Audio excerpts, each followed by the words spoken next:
Bom dia, tudo bem com você? Preparado para a batalha de hoje? Preparado para a vitória de hoje, né? Que quem está em Cristo Jesus já venceu. Não significa que a gente não precisa demandar esforços, né? Para permanecer ao lado do Senhor. Mas a gente tem que demandar esses esforços na perspectiva de que acompanhamos um Deus que já venceu a batalha. Nós somos chamados a depender da vitória dele. Todos os esforços que nós fazemos, irmãos, todos os esforços que nós fazemos é para acompanhar quem já venceu. Entende, não? A vitória não é nossa. A vitória é nossa porque seguimos quem já venceu. Se Jesus fosse tirado da cena, se Jesus fosse tirado da cena, nenhum esforço que você pudesse fazer seria suficiente para tirar você das mãos do inimigo. Nenhum esforço. Agora ele vem, vence, e resta em nós a natureza pecaminosa, né? Até a glorificação nós temos que caminhar com esse monstro enjaulado dentro de nós, preso pela natureza espiritual que deve ser alimentada todo dia poderosamente.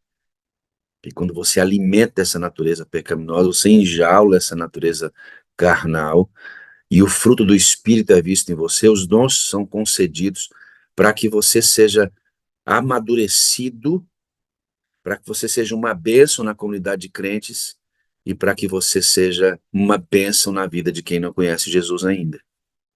Mordomia é isso. Você ouviu ontem? Mordomia começa de dentro para fora. É tudo que nós conversamos aqui, né? Está muito alinhado a todo o processo. Mordomia é Deus agindo dentro, você sendo uma bênção na comunidade de crentes e você indo lá para fora para salvar junto com essa comunidade de crentes as pessoas que ainda não conhecem Jesus Cristo. Nesse aspecto, eu queria que você desse uma olhadinha, e eu vou ler mais tarde um pouco também, para o pessoal que chega um pouquinho mais tarde, para você dar uma olhada como o link está muito alinhado. O pastor Josana pregou ontem e vai continuar nas mensagens de hoje. É por meio do Espírito que Cristo habita em nós. E o Espírito de Deus, recebido no coração pela fé, é o princípio da vida eterna. Ah, que texto poderoso isso aqui, ó. Desejar a todas as nações. É por meio do Espírito que Cristo habita em nós. E o Espírito de Deus, recebido no coração pela fé, é o princípio da vida eterna. Sabe que eu não sabia disso?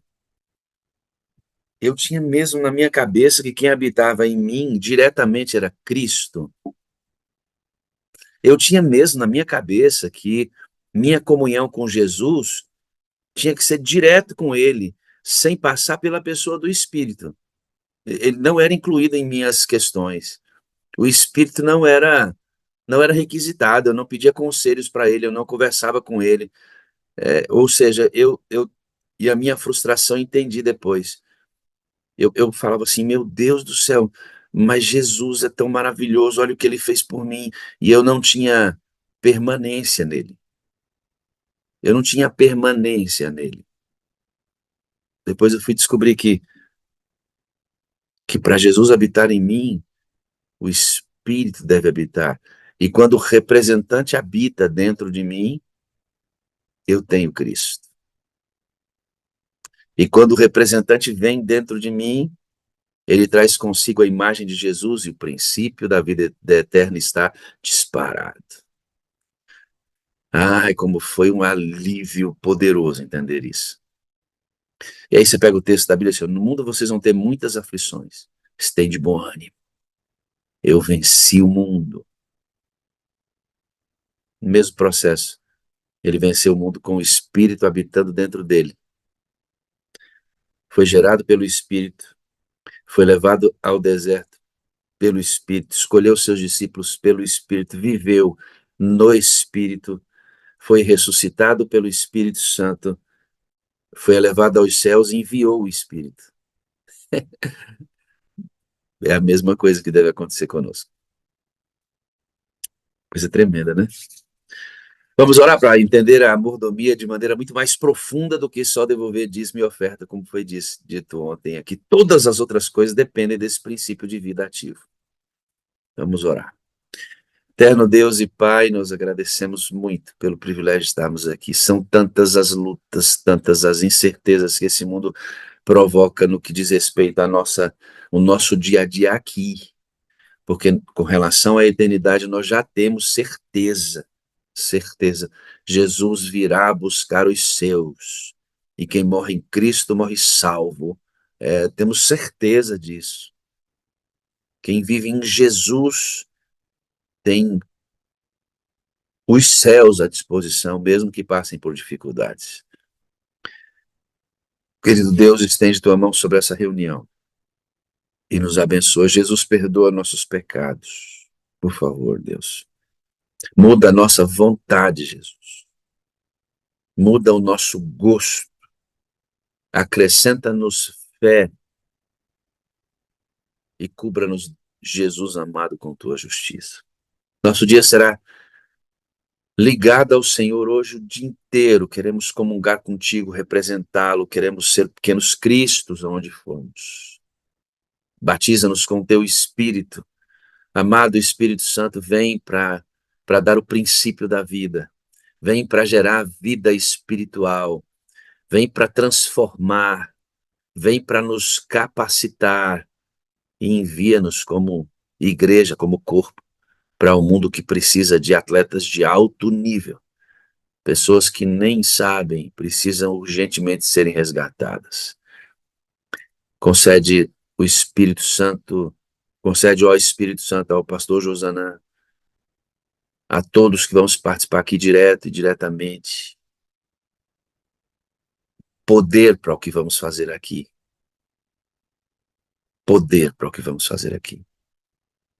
Em nome de Jesus, toma essa reunião em tuas mãos e faça como o Senhor desejar.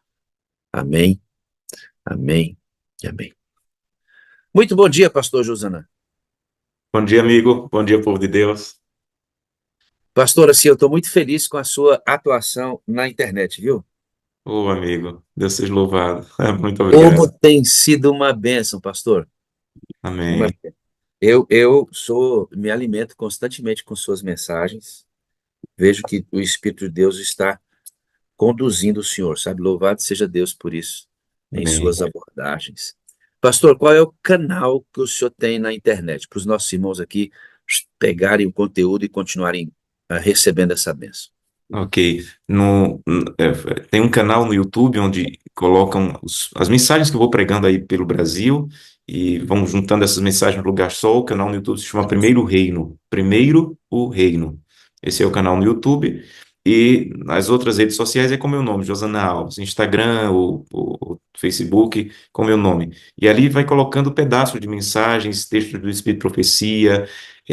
Toda semana nós colocamos ali um vídeo muito bom preparado pela Associação Geral chamado Primeiro Deus, um livro, um vídeo, desculpe, um vídeo extraordinário, assim, falando dos princípios bíblicos de fidelidade. Então, toda semana nós vamos colocando materiais ali para ajudar na caminhada cristã.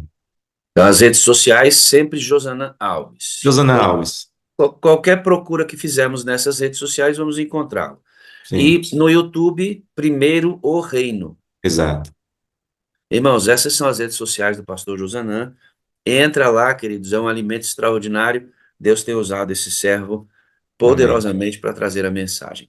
Meu pastor, eu quero agradecer, viu, esses 2 dias aqui conosco. Sei da sua agenda corrida, é um dos departamentais da divisão sul-americana que cobre o Brasil e os países correspondentes da Sul-América. É uma jornada intensa e muito obrigado por ajustar tudo para estar aqui com a gente.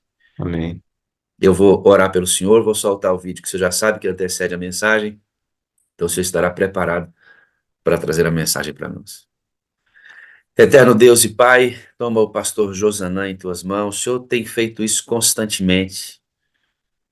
E obrigado porque ele estendeu esse braço para dentro da internet e tem disponibilizado esse conteúdo, as mensagens que têm chegado ao nosso coração e amém, que nós utilizemos isso,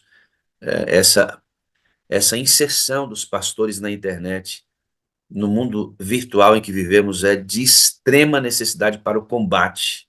as hostes do mal que operam pela mesma internet. Nós temos que ter pastores, irmãos leigos com ministérios sólidos dentro da internet para utilizar esse braço de extensão extraordinária, aonde um link vai a mensagem, vai para o mundo inteiro, para o mundo inteiro. E nós temos que nos especializar nisso, fazer com que essa seja um braço forte da mensagem adventista do sétimo dia. Amém. Vamos agora abrir a palavra de Deus mais uma vez. Querido Espírito Santo, toma, possua o pastor Josanã e dê poder para o que ele vai falar, como um instrumento utilizado por ti. Por Amém. Jesus. Amém, amém e amém. Amém. Você que adora conosco aqui, vai assistir agora um vídeo muito curtinho, mas que mantém o foco da Sala 57. Engraçado que uma vez uma irmã disse, eu não entendi o que que é a Sala 57. Eu vi aquele negócio lá, aqueles esqueletos, eu ficava até com medo. Então deixa eu explicar. Este vídeo representa Ezequiel 37. Desde que começamos a sala, há mais de 4 anos, esse vídeo inicia a mensagem mostrando o foco central da sala 57. E o Espírito entrou neles e eles viveram. Por isso tinham Jesus no coração. Por isso esse vídeo é replicado aqui todos os dias, para a gente não esquecer o propósito pelo qual estamos aqui. Ezequiel 37. Vamos compartilhar esse momento juntos.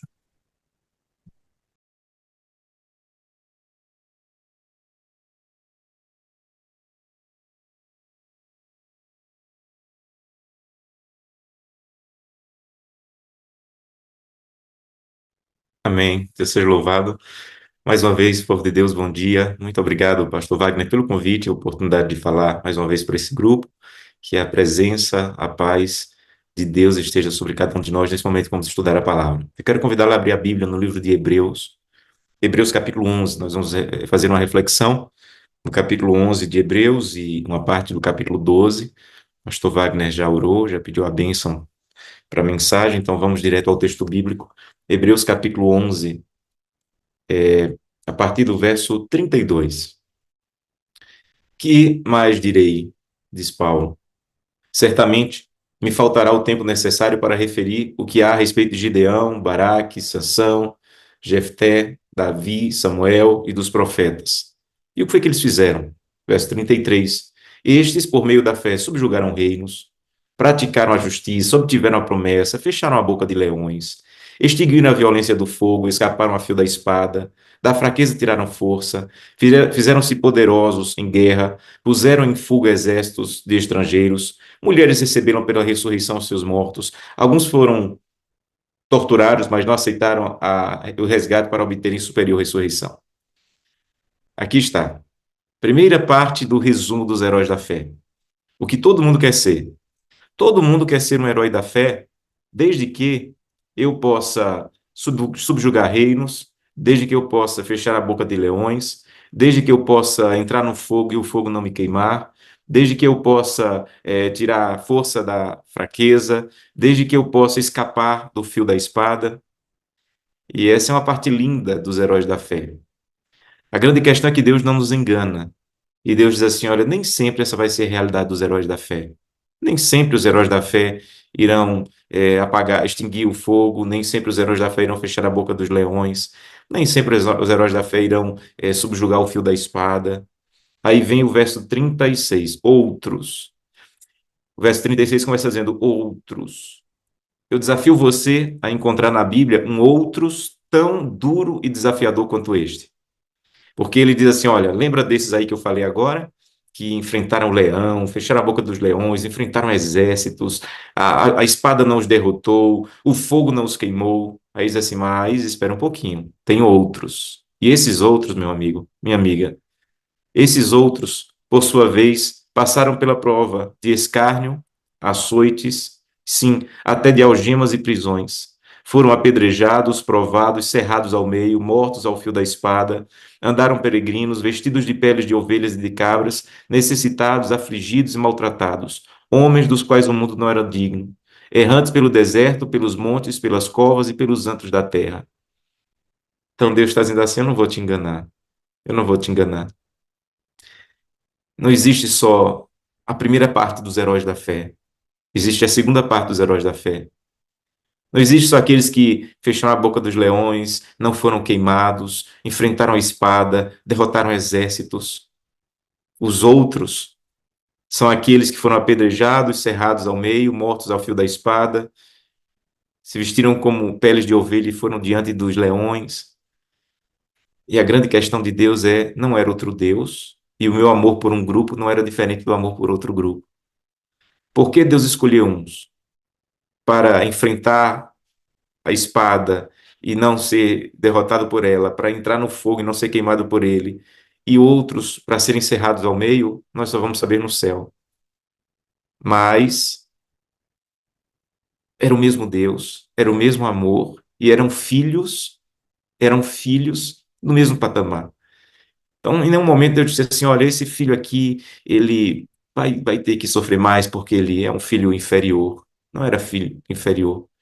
É tanto que sobre estes, a Bíblia faz questão de dizer que eram homens e mulheres tão grandiosos que o mundo não era digno da presença deles. E eles foram mortos. Na vida cristã, meus amigos, essa é a realidade. Há momentos em que nós vamos enfrentar exércitos, em que as coisas vão dar certo, em que Deus vai fechar a boca do leão, em que você vai ver o fogo que se acendeu contra você ser apagado. E outro momento, você vai ver pessoas, sua vida sendo cerrada ao meio, literalmente ou de maneira figurada. Um dos meus trabalhos aqui na divisão sul-americana de trabalho hoje é gravar o Prova e Vede. Então eu tenho que selecionar as histórias e organizar as histórias para que cheguem nas igrejas. E eu costumo dizer que esse é o tipo de trabalho que eu não tinha que receber para fazer, eu tinha que pagar para fazer.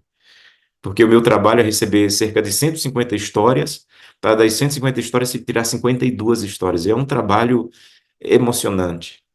Quantas vezes eu já chorei lendo as histórias que eu estou selecionando, e eu disse, Senhor, me ajuda para selecionar as 52, porque daria para gravar as 150.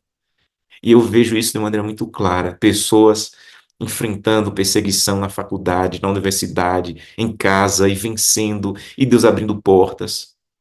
E eu vejo pessoas que deu tudo errado, que, que aconteceu o contrário do que ela pediu, que o professor não mudou a data da prova e ele perdeu a matéria, perdeu a faculdade.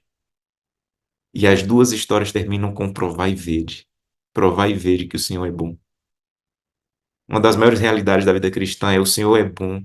Não é quando eu não sou cerrado ao meio. O Senhor é bom, não é quando a espada não me atinge. E nós temos que conviver com isso até Jesus voltar. E se nós não aprendermos a conviver com isso, nós vamos ter muita dificuldade. Ellen White diz que no tempo do fim, os que irão enfrentar as últimas provas terão que enfrentar cansaço, demora e fome. Os que irão enfrentar o tempo do fim terão que enfrentar cansaço, demora e fome. É muito fácil enxergar Deus na primeira parte do texto. O fogo não me queimou, o exército não me destruiu, a espada não me partiu, mas eu tenho que andar com Deus ao ponto de que quando a espada me partir, quando eu for apedrejado e quando as coisas derem erradas, eu continue dizendo: Louvado seja o teu nome, Senhor. E essa é a parte difícil da vida cristã. Diz que um dia um homem estava andando com seus filhos na rua e, em um momento ali de descuido, um dos filhos atravessou a rua e um carro vinha muito rápido, com muita velocidade, e por alguns centímetros não bateu no filho dele. Se batesse, seria morte instantânea pela velocidade do carro. Imagina a emoção desse pai, pegar o filho ali chorando e agradecendo a Deus, e à noite ele foi orar e foi agradecer a Deus. Senhor, ele disse muito obrigado porque o Senhor é bom, porque o carro não atingiu meu filho. Senhor, teu amor é maravilhoso, nada aconteceu com meu filho. E ele disse que ouviu claramente o Espírito Santo se aproximando dele, dizendo: Meu filho, se o carro tivesse batido e matado teu filho, eu continuaria sendo um Deus bom. Se o carro tivesse batido no teu filho, matado o teu filho, eu continuaria sendo um Deus bom. Nós precisamos entender que Deus está nos conduzindo para um momento na história da humanidade em que Deus não vai parecer um Deus bom, em que Deus não vai parecer um Deus que atende, um Deus que responde. E talvez o que você esteja passando nesse momento seja apenas um preparo para o que nos aguarda.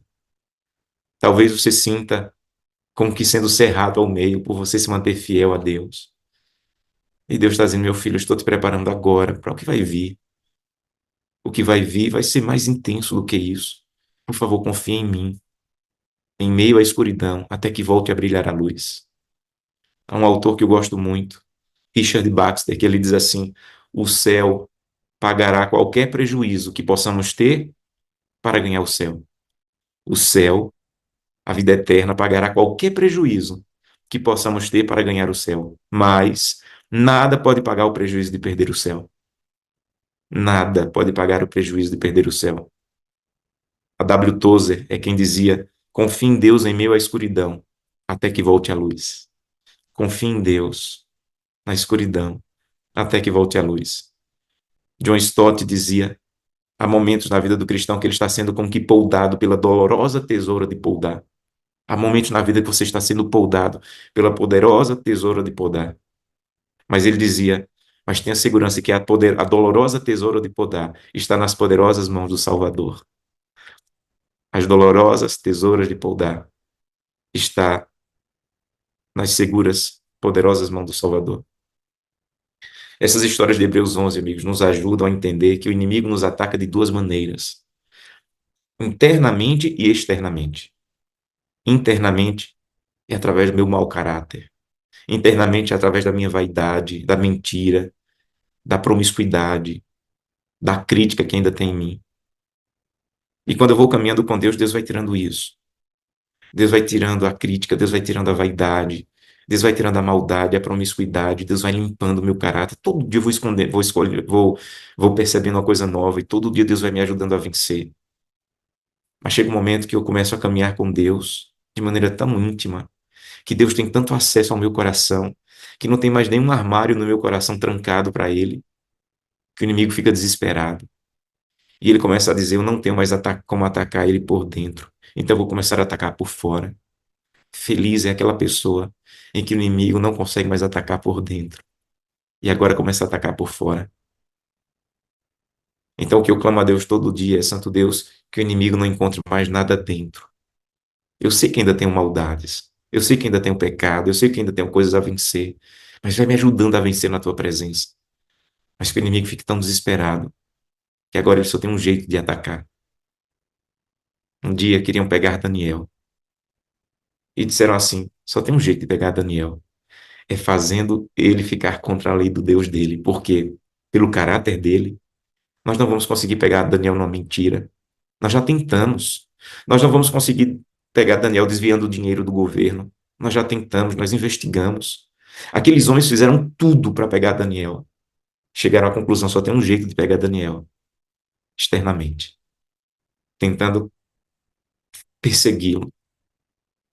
Um dia um ancião me disse assim: pastor, nós temos uma visita para fazer.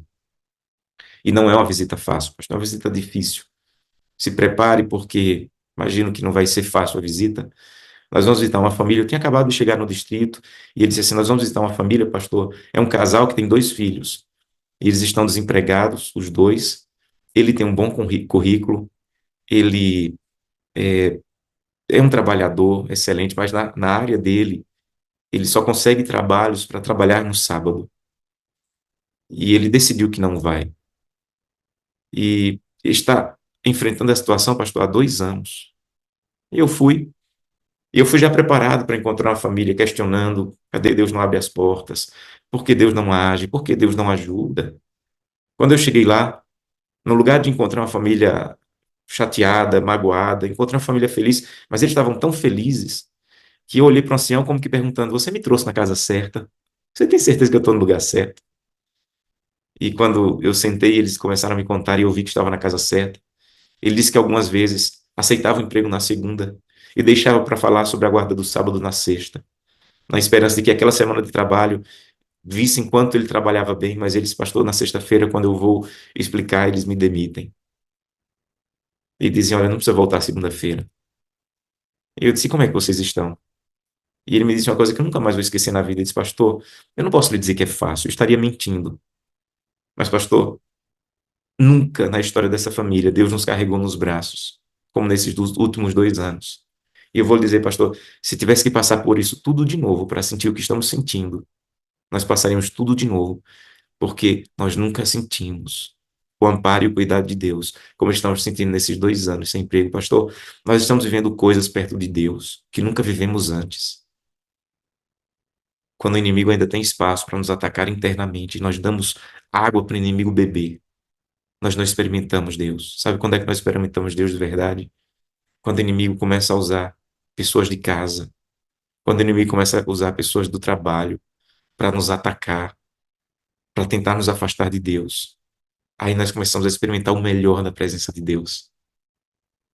Então, eu não sei que momento você está vivendo, mas se você fizer parte desses outros aqui, levante as mãos para os céus e diga: Santo Deus, eu não entendo, mas eu continuo do teu lado. Eu quero continuar do teu lado. Alguns já me ouviram, alguns já me ouviram contar essa história. Um dia eu estava num congresso falando para jovens e tinha ali uns, sei lá, uns 4.000 jovens. E antes do meu sermão, uma cantora iria cantar. E ela estava muito empolgada, ela pegava o microfone e dizia: Jovens, Deus quer mimar vocês. E ela repetia: Jovens, Deus quer mimar vocês, Deus quer mimar vocês. Ela repetiu umas 5 vezes: Deus quer mimar vocês. E quando eu peguei o microfone, meus irmãos, eu tive muita vontade de dizer: Jovens, é mentira. Deus não quer mimar você. Deus quer transformar você. Se Deus quisesse apenas mimar você, não haveria na Bíblia Hebreus 11, de 36 a 39. Não haveriam pessoas cerradas no meio. Não haveriam pessoas mortas pelo fio da espada. Não haveriam pessoas apedrejadas. Não haveriam pessoas que foram vestidas de ovelha para serem comidas pelo lobo, pelos leões. Eu creio que Deus pode nos mimar e vai nos mimar a eternidade inteira. A eternidade vai ser um mimo só. Mas enquanto a eternidade não chegar, Deus não quer mimar, Deus quer transformar caráter. Mas aí vem a coisa mais linda do texto bíblico para mim. Capítulo 11, verso 39. Ora, todos estes, quer os da lista que não sofreram, quer os da lista que sofreram, eles obtiveram bom testemunho por sua fé. Não obtiveram, contudo, a concretização da promessa. Então, Paulo está dizendo assim: olha, esses todos aí, tanto da lista quanto da outra, eles deram bom testemunho. Não é porque um sofreu e outro não sofreu. Não é porque um foi para o céu na carruagem de fogo, Elias, e o Eliseu morreu de uma doença que demorou muito. Não, não é porque um sofreu e o outro não sofreu, que eles não. Não, os dois obtiveram bom testemunho. Eles já podiam estar salvos, porque eles já podiam estar salvos. Mas o texto diz: mas eles ainda não obtiveram a concretização da promessa que aguardavam. Esse texto está dizendo: eles ainda não estão no céu. Isso é uma das provas bíblicas de que quem morre não vai para o céu. Porque o texto diz: apesar de eles darem bom testemunho e poderem já estar salvos, com exceção dos que a Bíblia diz que já estão no céu, eles não concretizaram ainda a promessa que aguardavam. Em outras palavras, eles ainda não estão salvos. A pergunta é: por que eles ainda não estão salvos, se eles já poderiam estar salvos pelo testemunho de fé que deram? Aí o verso 39 diz, ou o verso 40 diz, olha que coisa linda: por haver Deus provido coisas superiores ao nosso respeito, para que eles, sem nós, não fossem aperfeiçoados. Sabe o que aqui Paulo está dizendo? Deus não tem duas categorias de filho. Então ele levou alguns para o céu já, mas por um princípio, para ensinar um princípio profético claro, através de Enoque, Moisés e Elias. Mas a grande maioria dos seus heróis está morta. E sabe por que eles estão mortos? Sabe por que eles ainda não obtiveram a concretização da promessa? Porque nós ainda não estamos lá. E eles, sem nós, não serão aperfeiçoados. Eles estão aguardando no túmulo, eles estão esperando a ressurreição para irem para o céu e serem aperfeiçoados. Porque eles, Deus decidiu que eles, sem nós, não serão aperfeiçoados. Quando é que eles serão aperfeiçoados? Quando a trombeta soar e os vivos e mortos obtiverem a concretização da promessa. Então Deus ama tanto a mim e a você, que decidiu que no meio desse vale de lágrimas, ele faria Davi esperar no túmulo até que você receba a promessa. Deus decidiu que no vale de lágrimas ele faria Eliseu esperar a ressurreição, até que você seja vivificado e aperfeiçoado e veja a promessa concretizada. Então, os que estão no céu é apenas para nos dar um vislumbre da esperança. Mas os que estão dormindo é para dizer: Deus não esqueceu seus heróis, Ele não vai esquecer de mim. Eles estão aguardando a ressurreição e eu vou aguardar também. Aí o capítulo 12 começa dizendo assim: portanto, veja, na língua portuguesa, a palavra portanto é uma palavra de ligação. Sempre que você lê a palavra portanto na Bíblia, pare. Porque a palavra está dizendo assim: olha para o que você acabou de ler, porque eu vou te dar a moral da história. Veja, Paulo não escreveu Hebreus com capítulos e versículos. Não existia capítulos e versículos quando a Bíblia foi escrita. Então, quando Paulo escreveu, ele escreveu um texto só. Quando ele terminou de escrever o que você acabou de ler no capítulo 11, ele já começou dizendo: portanto, vou te explicar por que Hebreus 11 está na Bíblia. Portanto, também nós, visto que temos a rodear-nos tão grande nuvem de testemunhas, desembaracemo-nos de todo o peso do pecado que tem nas mentes nos assedia e corramos com perseverança a carreira que nos está proposta. Então, Paulo está dizendo assim: deixa eu te explicar por que eu falei desses homens e mulheres da fé. Uns que sofreram muito e uns que não sofreram quase nada. É porque eles são uma nuvem de testemunha a nos rodear. Sabe o que é a Bíblia? A Bíblia é uma nuvem de testemunha a nos rodear. Você está passando por um momento de viuvez, a pessoa que você amava, que você pensou que ia chegar na porta do céu, e que você pensou que quando a trombeta soasse ela estaria do seu lado, ela está morta. Então tem uma testemunha na Bíblia chamada Ruth que pode te ajudar. Ela conviveu com a viuvez, com a morte de pessoas queridas, e ela perseverou ao lado de Deus. Então, por que que a história de Ruth está lá? Não é para me informar, é para me ajudar na caminhada, porque ela faz parte dessa nuvem de testemunhas que está colocada na Bíblia para me ajudar a me desembaraçar de todo o peso que o pecado coloca sobre mim e continuar olhando firmemente para o autor e consumador da minha fé. Você está enfrentando uma pessoa irada na tua casa, uma pessoa temperamental, que está tentando atrapalhar a tua caminhada cristã. Olha para uma testemunha da Bíblia chamada Esther, casada com um homem temperamental e irado.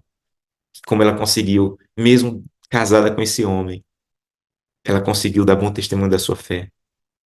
Você está testemunhando e esse testemunho está fazendo você arriscar algumas coisas, o teu emprego, está fazendo você arriscar as tuas finanças, está fazendo você arriscar a tua faculdade porque você quer dar um bom testemunho de Deus e não quer abrir mão dos princípios.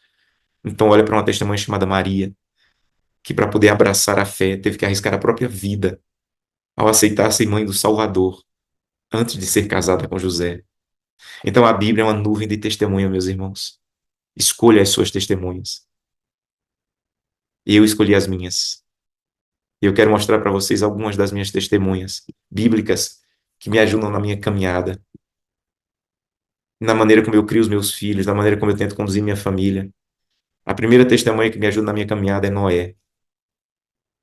O livro Fundamento da Educação Cristã, página 504, diz que Noé empregou pessoas na construção da arca. Às vezes a gente pensa que Noé construiu a arca sozinho com seus filhos. Não é verdade. Noé empregou pessoas. E ela chega a dizer, nesse livro, Ellen White, na página 504, que algumas pessoas até creram na mensagem da arca, mas morreram antes do dilúvio, pela pregação de Noé. Então, Deus mandou, meus irmãos, Deus mandou a planta para Noé, mas Deus não mandou a arca para o recurso para Noé. E aí, Noé teve que tirar do seu recurso para a construção da arca. E ele foi empregando o melhor do recurso dele na construção da arca. Até o dia que eu imagino que Noé não tinha nada. Eu não consigo imaginar Noé esperando o dilúvio e juntando carro, apartamento, terreno, gado, ovelha. Ele foi empregando tudo na construção da arca. Até o dia que ele disse assim: Filhos, eu vendi a casa. E os filhos perguntaram: Pai, onde é que a gente vai dormir hoje? Se vocês querem dormir hoje debaixo de um teto, tem que ser na arca, porque eu não tenho mais nada nessa terra. Noé colocou tanto o coração dele na obra da causa de Deus, que naquele momento era a arca, que ele conseguiu arrancar o coração dos filhos dessa terra. Às vezes nós estamos vivendo uma vida cristã tão relaxada, que os nossos filhos têm mais desejo de ir para a Disney do que ir para o céu. Quanto mais eu me envolvo na causa de Deus, mais eu estou arrancando o coração dos meus filhos dessa terra. E a minha testemunha Noé diz assim: viva a vida cristã de maneira tão intensa, que os seus filhos não queiram ficar nessa terra. Viva a sua vida cristã de maneira tão intensa, se envolva tanto com a igreja, se envolva tanto com a fidelidade, seja tão comprometido com as coisas de Deus, que os seus filhos não queiram ficar nessa terra. Hoje eu tive uma das maiores alegrias que um pai pode ter. Minha filha está estudando já no internato. E ela, 4, 5:10 da manhã. Começou a mandar perguntas aqui sobre a Bíblia e tal, sobre Moisés e Faraó. E eu disse, filha, onde é que você está agora? E ela disse, pai, eu estou no culto que faz aqui no internato. E elas, quem quer participa, não é o culto oficial, mas quem quer participa. E esse culto no internato que ela está se chama Na Fila para as Santas Horas. Na Fila para as Santas Horas. E ela disse assim, pastor, pai, esse culto na sexta-feira vai até quase meia-noite. A gente fica aqui estudando a Bíblia, orando, cantando. E hoje eu acordei 4 da manhã e para vir para esse culto buscar Deus. Ô, gente, como é que um pai não se emociona com isso? Mas eu creio que Deus usou as vezes que minha filha viu a mim e a mãe dela buscando a Deus de madrugada, para colocar no coração dela o desejo de agora longe do pai e da mãe. Eu não estou mais lá para acordar, não estou mais lá para balançar e dizer está na hora, mas do jeito que ela viu, ela está reproduzindo. A segunda testemunha que me marca profundamente, eu quero terminar com ela, já falei de Daniel, é Abraão. Abraão, nesse momento, ele recebeu a ordem para sacrificar o filho. E sacrificar, meus irmãos, é diferente de matar. Sacrificar, Abraão havia passado a vida inteira sacrificando ovelhas. E sacrificar é amarrar as mãos e os pés da ovelha, cortar o pescoço da ovelha e queimar a ovelha. Então, quando Deus pediu para Abraão sacrificar Isaac, Abraão se imaginou cortando o pescoço de Isaac e queimando Isaac. E ele passou 3 dias até chegar no monte, onde Deus disse que ele deveria chegar. E Ellen White diz que com voz trêmula, Abraão desvendou ao seu filho a mensagem divina. Ele disse, filho, deixa eu te dizer o que é que a gente veio fazer aqui. A gente vai fazer um sacrifício, é verdade. Mas, filho, o sacrifício é você. O sacrifício é você. E Ellen White diz, nesse livro, que Abraão estava tão cansado, ele já era tão idoso, que Isaac poderia facilmente escapar desse destino se ele houvesse preferido fazer. Abraão já estava ferido de pesares, exausto com as lutas daqueles 3 dias. E ele não poderia ter corrido atrás de Isaac e ter segurado Isaac à força. Isaac era um vigoroso jovem, ela diz. Isaac, porém, tinha sido educado, aqui está. Ele tinha sido educado desde a meninice. Aí eu destaco essas duas palavras, a uma obediência pronta e confiante. Ele tinha sido educado desde a meninice. Quando Abraão chegava, a primeira coisa que Abraão fazia não era armar a tenda, era armar o altar onde a família iria adorar a Deus. Desde pequeno, Isaac tinha visto isso, a obedecer a Deus de maneira pronta e confiante. E quando o propósito de Deus foi colocado diante dele, ele se entregou com uma voluntária submissão. Porque agora não era mais a fé de Abraão, ele era participante da fé do pai. Abraão havia tido a capacidade de transmitir a fé para o filho. E aqui tem a coisa mais extraordinária desse texto. Isaac se sentiu honrado. Vamos lá, isso aqui é muito profundo. Isaac se sentiu honrado ao ser chamado a dar a vida como oferta. Então, eu imagino Isaac dizendo assim, pai, peraí, eu acho que o senhor não entendeu bem, ou eu não entendi bem. O senhor está dizendo que aquela ovelha que simboliza o Salvador, que a gente faz sacrifício desde que eu sou pequeno, aquela ovelha sagrada lá, que não pode ser qualquer ovelha, tem que ser uma ovelha sem mancha, tem que ser uma ovelha perfeita, porque ela simboliza, o Senhor me ensinou que ela simboliza o Salvador. O Senhor está dizendo que Deus mandou eu substituir a ovelha? É, filho, é isso mesmo. Aí sabe o que Isaac disse? Pai, não é sacrifício, é honra. Eu me sinto honrado, pai. E o texto continua dizendo que Isaac ajudou Abraão a amarrá-lo.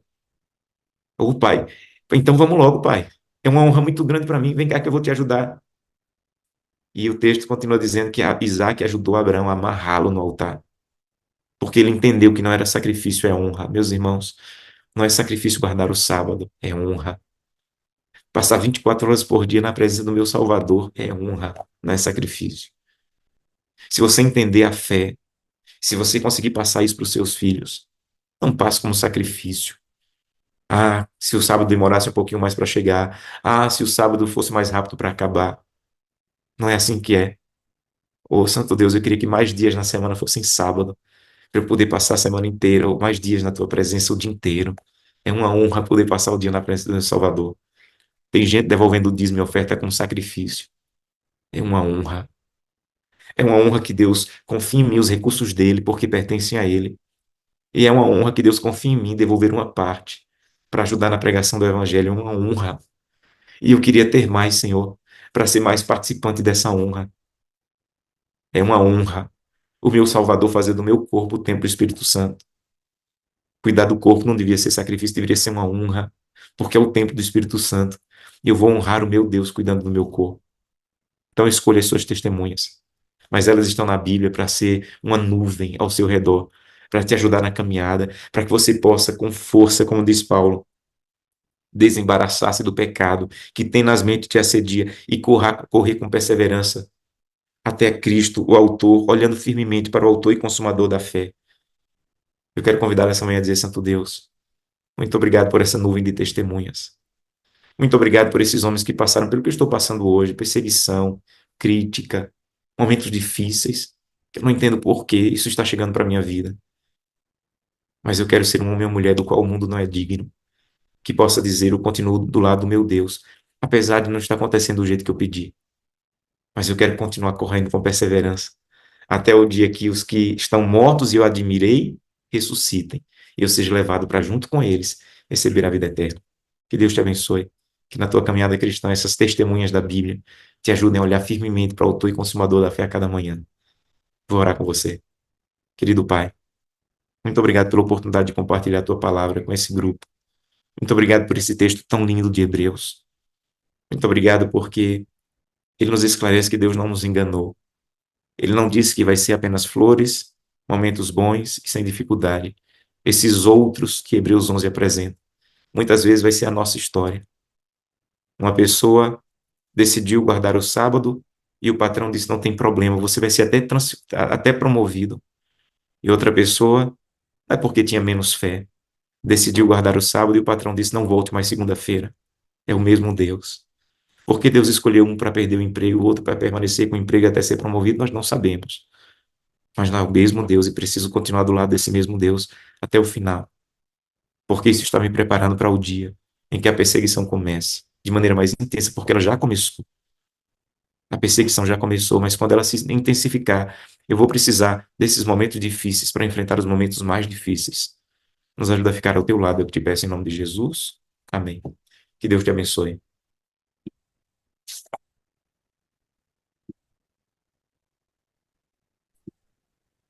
Coisa boa, não, pastor? Muito obrigado pela mensagem sempre ao ponto, né? Pensando em Paulo, quando ele é uma testemunha que me chama muita atenção, quando ele vai morrer, né? E Paulo vai morrer depois de ter feito tudo por Jesus, né? Tudo dele era por Jesus Cristo, especialmente depois da sua conversão no foco realmente ajustado. E eu imagino na minha cabeça, né, pastor, o algoz de Paulo carregando Paulo para a morte, iam arrancar a cabeça dele e dizer assim: Paulo, eu vou matar você, eu vou matar você. E Paulo andando com eles, e isso na minha cabeça, né? Paulo diz assim: não, amigo, eu já estou morto há muito tempo. Você não vai tirar minha vida. Eu já estou morto há muito tempo. É que eu estou aqui, mas minha cabeça está na eternidade. Amém. Essas coisas fazem a gente suportar, pastor. Porque quando ouvir falar de um homem cerrado ao meio é uma coisa, ser cerrado ao meio é outra. Quando o corte vem para a própria carne, é que a fé será exigida, pastor. Aconselhar alguém numa cama com câncer é uma coisa, estar na cama com câncer é outra.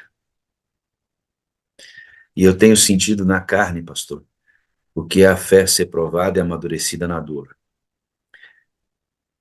Você sabe qual é o dilema que acontece aqui, pastor? É que a gente ora a Deus e Ele pode tirar a dor, e a dor não desaparece. Deus não quer mimar a gente.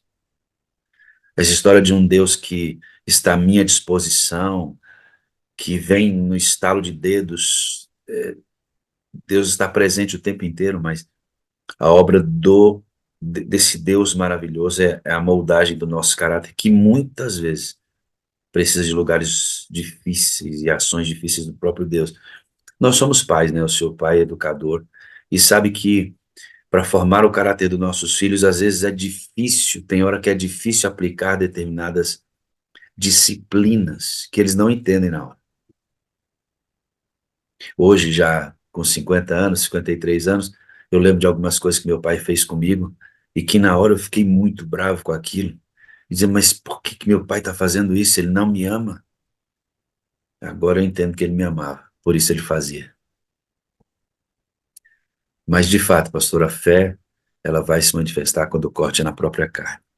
Extraordinária mensagem, meu pastor. Obrigado mais Amém. uma vez. Até aqui, quando a gente recebe amigos, irmãos amados, a gente exprime nossa felicidade em 4 frases da Sala 57 que condensam seus ensinos. Eu amo o Senhor, eu preciso do Senhor para ser feliz. O Senhor é a parte visível de Deus. E eu creio mais em Deus porque o Senhor existe, pastor. Amém. Amém. Deus seja louvado. Muito obrigado, amigo. Grande dia na presença de Deus, viu, amado? Muito Amém. obrigado. Pastor Josanã Alves, nosso líder na área de mordomia, dentre outras coisas, na divisão sul-americana. Qualquer outra rede social, Josanã Alves, você encontra o conteúdo dele. E se quiser acessar o YouTube, Primeiro o Reino. Procure lá.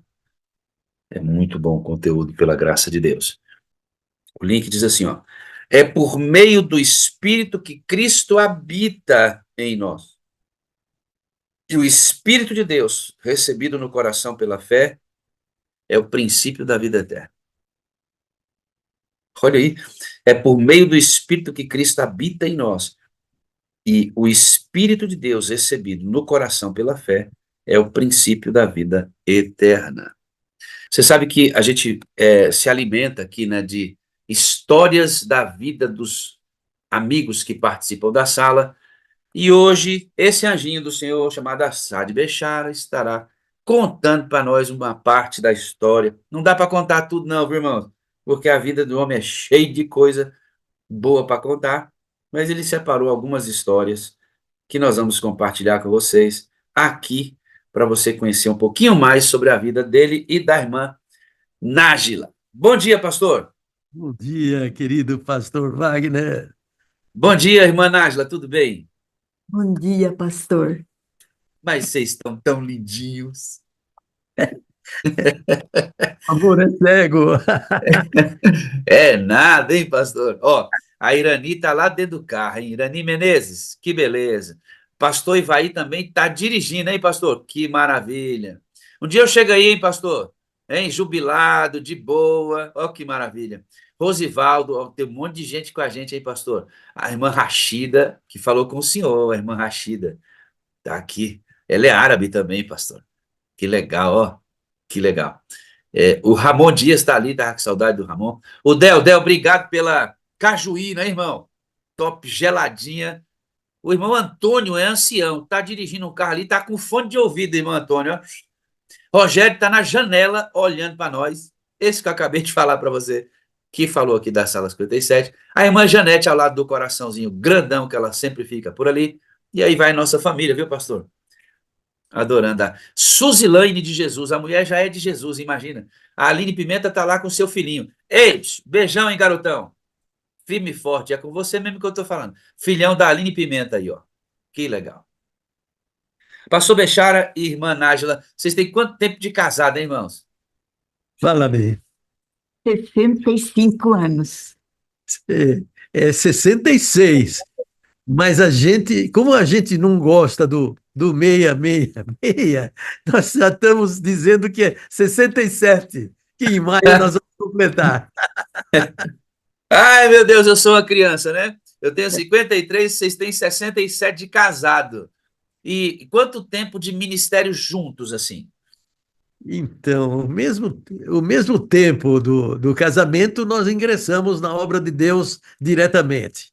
E o primeiro ano de ministério, hein? Não vamos falar dele daqui a pouco, mas o senhor nasceu no interior de São Paulo, numa cidade chamada Pirajuí, e o senhor só tem 90 anos de adventista. É isso mesmo. Meu amigo, 90 anos de adventismo, porque assim que o pastor Bechara nasceu, a família dele se converteu ao adventismo de lá para cá. Ele permanece firme. A irmã Nájila tem quanto tempo de adventista, lindinha? Eu tenho 89 menos 5. Não, eu fiquei adventista com 5 anos de idade. 89 menos 5 são 84. Eita, time da pesada, hein, irmão? Quer dizer que o senhor era para ser dentista. É, meu pai era dentista e tudo estava preparado para eu assumir a continuidade do consultório dele no centro de São Paulo.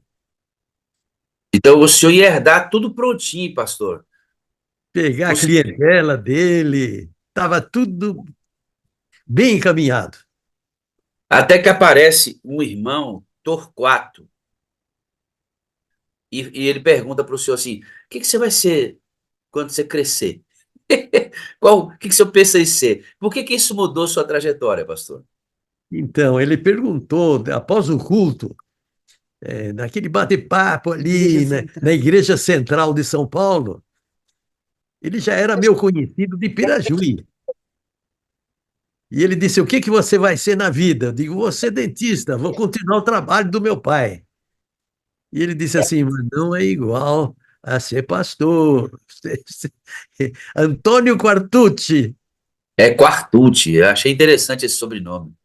é, ele é italiano, ele falava na oração, né, ele não dizia senhor, senhoro. E a gente, as meninadas, brincava com o Quartucci. E esse Quartucci me interpelou e disse assim, eu disse: Quartucci, eu vou pôr folheto lá no consultório, na sala de espera, mas não é igual. Ele, ele me impressionou.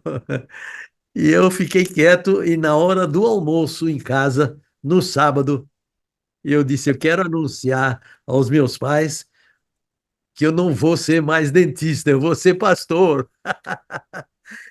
E Rapaz, você sabe o que eu fico pensando, pastor? É no que a gente diz para as pessoas, né? O poder que a palavra tem, que a abordagem tem. Esse homem, ele está vivo ainda, pastor? Não, não, já deve ter falecido, né? faleceu a Mas, tempo.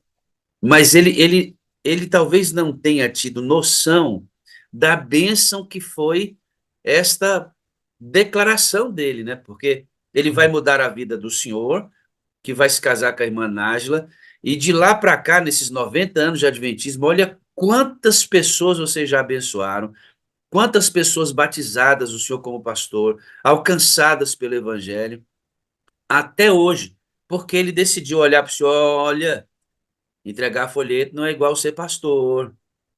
Ah, você vai pregar para o pessoal que se arranca os dentes? Oh, mas não é igual ser pastor. Olha que coisa, né?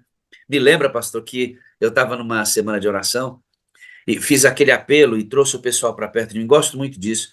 Trouxe o pessoal para perto e eu vou conversando com as pessoas dentro do apelo ali, pegando na mão, olhando nos olhos.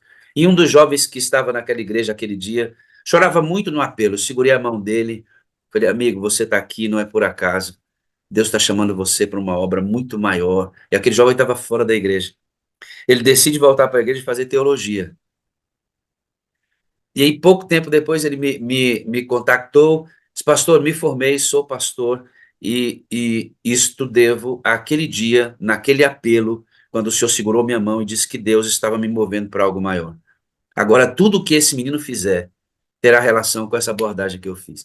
Por que eu estou dizendo isso, irmãos? Olha aqui para mim, você que está adorando conosco. Coloque no coração das pessoas sempre sonhos grandes, diga sempre coisas boas para as pessoas, enalteça o nome de Cristo, mas valorize as pessoas. Você não viu o pastor aqui dizendo que ele fala para americanos meio frios assim, e eles se emocionam com o que a gente diz? Irmão, a palavra tem poder, tanto para o mal como para o bem. Use a palavra para o bem. Olha esse homem que fez 90 anos de adventismo dedicados à obra de Deus, e boa parte deles como pastor, levando a palavra para tanta gente. Tudo porque um homem interpelou o pastor e colocou um sonho no coração dele. Que coisa linda, né, pastor? Que coisa linda. O Eu, senhor. eu Sim, pois conheço o não. pastor Aliomar desde o tempo que o bigode dele tinha o mesmo formato, mas era preto. Encontrei com ele na Bahia, somos colegas. Olha aí, pastor Aliomar, ó, conhecido há muito tempo, quando esse bigode ainda era pretinho, mas sempre foi assim, né, pastor? Para cima, assim, né? Feito uma bolinha para cima. É um bigode que é a característica dele, né, meu pastor? Legal. A característica dele, claro que é amor, alegria, paz, mas a física, né, que eu estou me referindo. Pastor, o primeiro ano de ministério foi bem turbulento, porque antes de ir para o ministério, o senhor dá uma ida para os Estados Unidos e mora algum tempo lá nos Estados Unidos, decide ficar um pouco mais depois da vinda da família de novo, e lá o senhor enfrenta um negócio, eu queria que o senhor falasse com a gente. Lá o senhor achava que tinha pecado contra o Espírito Santo. Como é que foi isso, pastor? Então,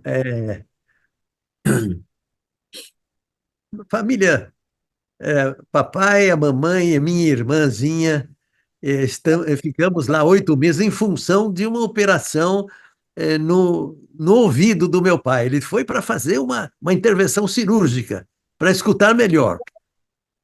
8 meses lá. Aí eu decidi ficar, porque eu queria firmar mais o meu inglês, aquela coisa toda, e eles permitiram eu permanecer mais eh, quase um ano mais, 10 meses mais.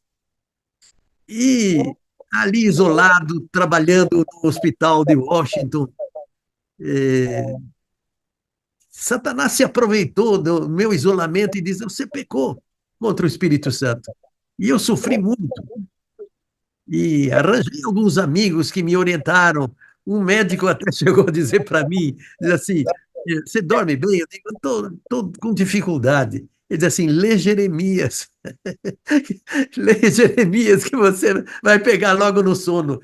Ele, ele já está olhando grama pela raiz e eu estou aqui, pela graça de Deus, encontrei a verdade de que eu amo o Espírito Santo e de que ele me acompanha e assim posso ajudar pessoas que têm essa dúvida. Satanás usa várias vias para chegar até a pessoa e complicar a vida da pessoa. É isso mesmo, pastor. E a grande estratégia de Satanás é sempre colocar dúvida, né, pastor? Dúvida naquilo que Deus me dá certeza. Por exemplo, se eu cair, Deus me recebe de volta? Se eu cair, Deus me recebe de volta. Deus desiste de mim? Não, Deus nunca desiste de mim. Deus é um Deus tirano? Não, Deus não é um Deus tirano, Deus é um Deus de amor. Ele vai colocando dúvida, né? Ó, Deus não te recebe, tá vendo? Sujo, pecou contra Deus, você acha mesmo que Deus é bom? E ele vai colocando dúvida no coração da gente, né? Colocou dúvida no coração do pastor, olha. Antes de ser pastor, um menino ainda. Que idade o senhor tinha, pastor? Eu tinha 16, 17 anos, Coisa sozinho, linda, né? Um menino de 16 preocupado se tinha pecado contra o Espírito Santo. É, pastor.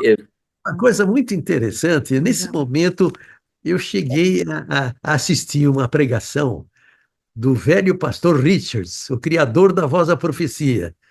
E eu disse, pastor, ore por mim, porque eu preciso ter a certeza. E ele pôs a mão na minha cabeça e disse, God bless you, my boy. Aquilo fez um bem espiritual muito grande para o adolescente. que Então, coisa boa, né? a minha paixão pela Voz da Profecia começou naquele tempo. Conheceu Belberger. O senhor foi orador da Voz da Profecia durante um ano, né, pastor? Eu entrei como um mensageiro emocional junto com a voz inconfundível do pastor Rabelo, durante 1 ano e meio, quase 2 anos. Então o senhor teve o privilégio de trabalhar com ele e ele teve o privilégio de trabalhar com o senhor, né? Verdade, maravilha. Que coisa. Pastor, sabe, eu olhando para o senhor e para a irmã Nájila, ontem eu estava voltando do médico com minha esposa, a gente tentando alguns recursos, e nós voltamos ouvindo os áudios do testemunho que o senhor me mandou. Quando o senhor narrou a dificuldade que foi o início do seu ministério, que a gente vai entrar nisso agora, ela falou assim, amor, nós devemos muito aos nossos pastores, esses pastores que começaram, que pegaram obra no começo aqui no Brasil, né? Nós devemos muito, mas muito mesmo, porque o primeiro ano de ministério do senhor, o senhor era, como foi para os Estados Unidos, voltou de lá, o senhor tinha um carro, um carro pequeno, de origem alemã, e dos estudos, o senhor foi parar no curso de teologia. Aquele eco da voz do irmão te levou aí para o curso de teologia. E quando o senhor chegou lá, o senhor era o único aluno que tinha carro, né? E aí o senhor parece que ficou com uma identidade de que era riquinho. Como é que é esse negócio? Porque meus pais não guiavam automóvel, não guiavam. Então, eu, é, eu era o motorista deles e ia para o colégio com o carro deles. E grudou em mim uma imagem, um rótulo de filhinho de papai, rico. Isso acabou me prejudicando e me ajudando posteriormente. Então, o senhor era o único aluno. Irmão, sabe quando isso? Verinha, 1950. Olha que coisa. Esse testemunho é muito precioso, né? Muito precioso. 1950. E o senhor sai para comportar, porque tinha que comportar para aprender o que é a lida, né? O pessoal dizia: esse cara é filhinho de papai, ele tem que aprender a dureza. Aí, é, preceptor falava, professor falava, a imagem era. Vai. Aí, pela graça de Deus, num mês eu ganhei o estipêndio. Levantava às 5 da manhã, esse horário mágico, das 5 da manhã, ia às fábricas e num instante, pela graça de Deus, eu ganhei o estipêndio. O filhinho de papai. Pagou o colégio. Estipêndio, você que está aqui, que não é adventista há muito tempo, estipêndio é um valor correspondente à soma das parcelas do semestre da faculdade. Então, o que ele está dizendo é que em um mês ele ganhou dinheiro suficiente para pagar 6 meses de faculdade, além das despesas regulares. Mano, Um ano, na verdade, né, pastor? Eu conseguiu para um ano. foi. Rapaz do céu, mas ganhou muito dinheiro, hein? Foi ali no bairro do Brás. Bairro do Brás. Muito legal. E aí o senhor sai para o primeiro ano de ministério, já casado com a irmã Nájila? Já, É, já. eu casei. Eu acho linda essa cumplicidade deles, acho maravilhoso isso. Uma delícia. Ah, sim, pode falar. Eu gostava dela, Ah, pedi para falar com ela em 1954 e ela caiu fora. Eu disse: Deus, me ajuda aí, se é da tua vontade, prepara essa menina para mim. E fomos casar em 1958, quer quando, dizer que quando ingressamos no ministério. irmã Nájila, quer dizer que ele ficou de olho na senhora, foi, irmã? Faleceu o pai Oh. dela e eu queria confortar a garota, dizer: eu quero falar com você. E ela não deu a mínima para Não, mas depois aconteceu certo. Mas primeiro a senhora deu a dura, hein, irmã Nájila? Tá pensando o quê? Que é fácil o negócio aqui? Não, não é assim, não. Aí ele valorizou, né? A senhora falou, não, esse homem é de Deus. Vamos nessa. Em 58 vocês casam e vão para o ministério. Aí lá vai de novo o menininho rico que tem carro pegar um distrito bem facinho, né, pastor? 300 quilômetros de raio de geografia com 33 pontos de pregação. E não levei o carro porque deixei lá para os meus pais. O primeiro distrito do pastor Bechara, queridos, tinha 33 igrejas. E assim, não eram igrejas grandes, né? Você tinha duas igrejas um pouco maiores, né, pastor? E o resto eram famílias isoladas, na roça, gente espalhada num território de 300 quilômetros para fazer 100 carros, irmão, de ônibus, a pé, andando atrás desse povo. Charrete. Charrete, pastor. É, O senhor andou a cavalo nesse negócio aí? andei a cavalo e andei a pé muitas vezes e com medo dos touros avançarem em mim, eu ia pelas cercas caminhando assim. Tenho saudades desse momento que eu sentia o anjo ao meu lado me protegendo, lugares isolados. Pastor, quando eu levava a Nájila, eu ficava a noite inteira protegendo do bicho barbeiro, dos lugares onde a gente dormia. E, às vezes o rato passava perto do travessão onde a gente dormia. É, esses momentos Morcego. morcegos que avançavam, queriam chupar o nosso sangue. A gente dormia nos bancos do salão em Urânia, não tinha orçamento para hotel. Era o começo das Mas coisas. foi maravilhoso. Foi bom, foi muito bom. Saudades. O senhor sabe, pastor, é o seguinte: o meu distrito, a minha igreja mais distante fica a 10 quilômetros. Eu tenho 4 igrejas que ficam uma distante da outra, no máximo 3 quilômetros.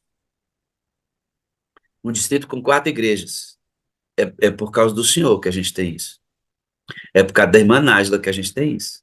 Porque vocês e outros pastores como vocês palmilharam esse caminho e fizeram a obra crescer para que nós hoje, pastores de hoje, tivéssemos uma condição melhor para executar o ministério. Louvado seja Deus pela existência de vocês, viu? Amém.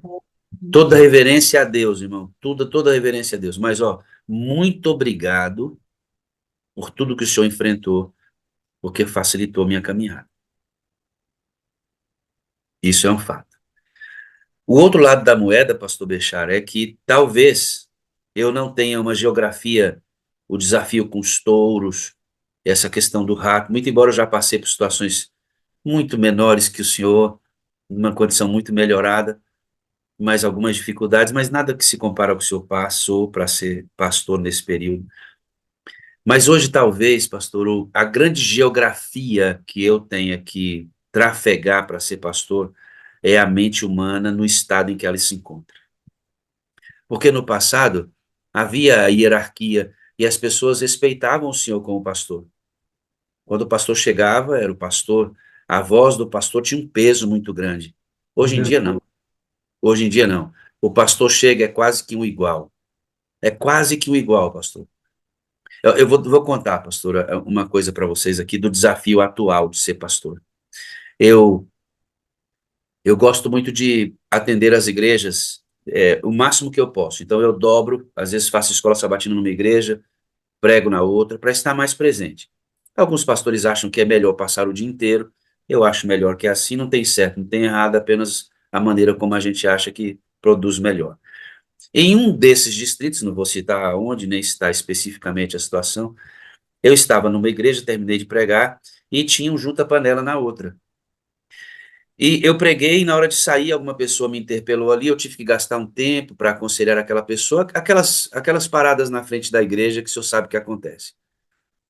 E eu demorei para sair dali e me dirigi até o junta-panela.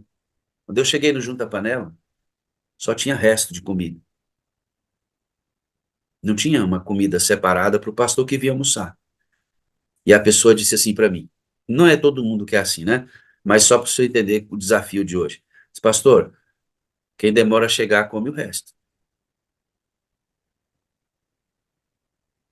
Então, eu tenho certeza, já vi narrativas aqui, de pessoas que, nessa época que o senhor foi pastor e tinha muitas igrejas, como o senhor viajava para ir atender essas igrejas, não sei se na sua realidade era, mas tinham irmãos que preparavam quartos, lugares especiais para receber o pastor. Tinha irmão que conta na sala que ele tinha o lençol do pastor, o travesseiro do pastor, e que ninguém deitava ali, era do pastor. Infelizmente, pastor, esta realidade mudou demais.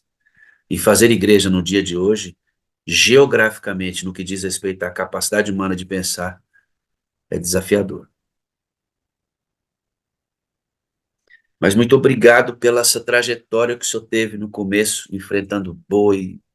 Falando em enfrentar boi, o senhor sai para fazer evangelismo no primeiro distrito do senhor, e aí o senhor já tem um monte disso, porque era o senhor que dava estudo bíblico, o senhor visitava, era um pastor polivalente.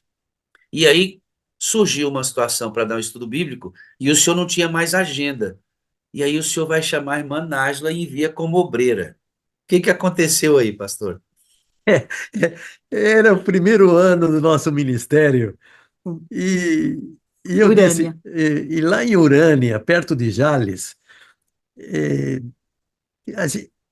é como você disse, ela vinha me ajudar e eu não tinha mais horário para dar estudo bíblico. Diga, agora é você, Nájila, vai lá, por favor. Eu disse, eu ainda não sei dar estudo bíblico.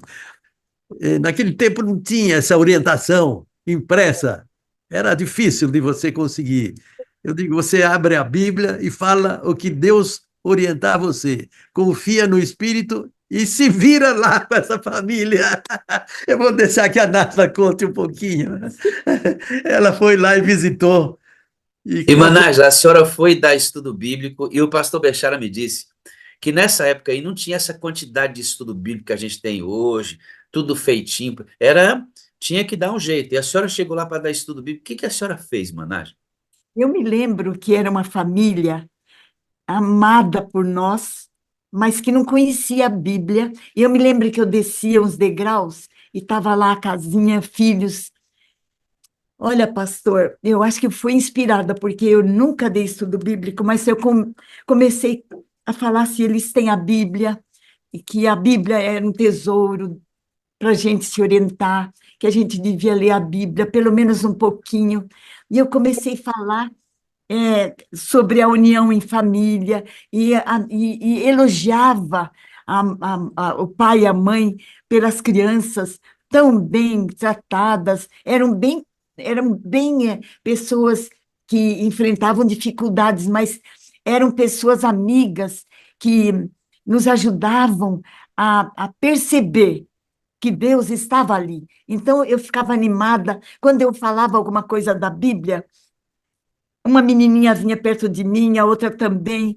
E eu não sei, pastor, como é que eu fui dar a gema dessa mensagem para eles, que eles decidiram, falou, eu quero falar com o pastor para a gente se batizar, alguma coisa assim. Pastor, inacreditável. Mas desta família, 100 pessoas se converteram. Era uma família grande que foi se reproduzindo, todos aceitando. Durante muitos anos. Uma mulher que não sabia dar estudo bíblico, deu estudo bíblico pela força e a sabedoria do Espírito. E 100 pessoas, uma centena de pessoas. Eu nunca consegui dar um estudo bíblico para ter um resultado maravilhoso como a Nata conseguiu. Agora a gente encontra eles, algumas netas. A gente encontra. Eu sou amiga da Nair, sou amiga de tantas pessoas de lá. Já estão mais ou Essa menos. Naí, que a senhora é amiga, é fruto desse estudo bíblico, É. porque ele foi se desdobrando durante os anos, e esta família nuclear foi ganhando o outro, que foi ganhando, eles foram ganhando uns aos outros como epicentro, né? A senhora foi a pedra jogada numa lagoa bem tranquilinha. Aí a senhora foi lá e, pum, provocou a primeira onda e que E coisa, né, irmão? temos 100 o- pessoas. tivemos o privilégio de visitar a vovó no hospital antes dela falecer, aqui em São Paulo. E aí o senhor falou, pastor, que dessa família saíram pastores, líderes É, de igreja, anciãos, né? gente simples que eram, o evangelho chegou e abriu a mente dessas pessoas. Foi uma coisa Tenho uma maravilhosa. neta que até hoje é professora, né? Você sabe que aí, pastor, tem um modelo de Cristo, né? Ellen White fala assim, pastor, que Jesus, ele não é gastava, né? Ele investia o seu tempo, em sua maioria, no trabalho pessoal.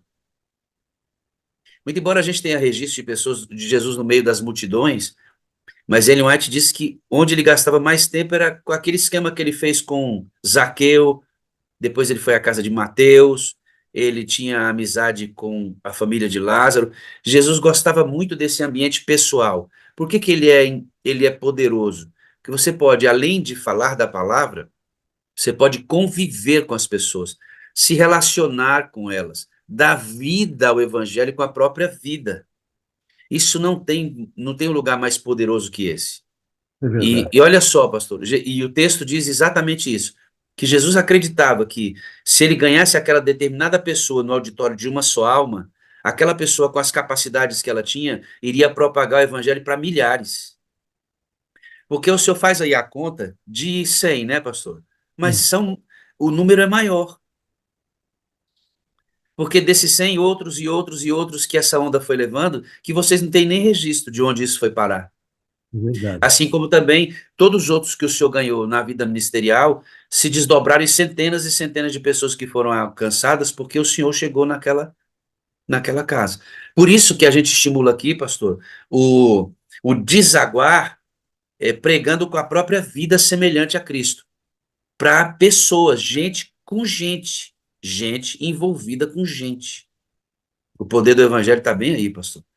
E a irmã Verdade. Nájila do senhor é a prova disso. O senhor, inclusive, encontra uma família que eram espíritas, e aqui nós temos amigos que adoram conosco que são espíritas, e esses espíritas já eram guardadores do sábado. E essa família era acompanhada por mais 28 pessoas. E o senhor os encontrou. Como é que foi o desenvolvimento com essa família, pastor? Pastor, esse senhor Tiburtino chegou um sábado na sede na cidade de Fernandópolis, nossa igreja. Ele terminou o culto, ele disse, pastor, eu quero conversar com você. Na época, com o senhor, né? E, e diz assim, eu sou espírita, guardador do sábado, e eu tenho 28 pessoas com suas famílias que aquilo que eu disser eles estão esperando uma resposta. Podemos ser aceitos na igreja adventista? Eu digo, podemos. Podem.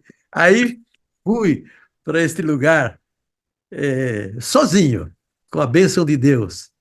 Eles estavam esperando, eles sabiam que eu era vegetariano e era muito difícil comida vegetariana. E ele preparou que os japoneses chamam de hakusaya, não sei se é a selga.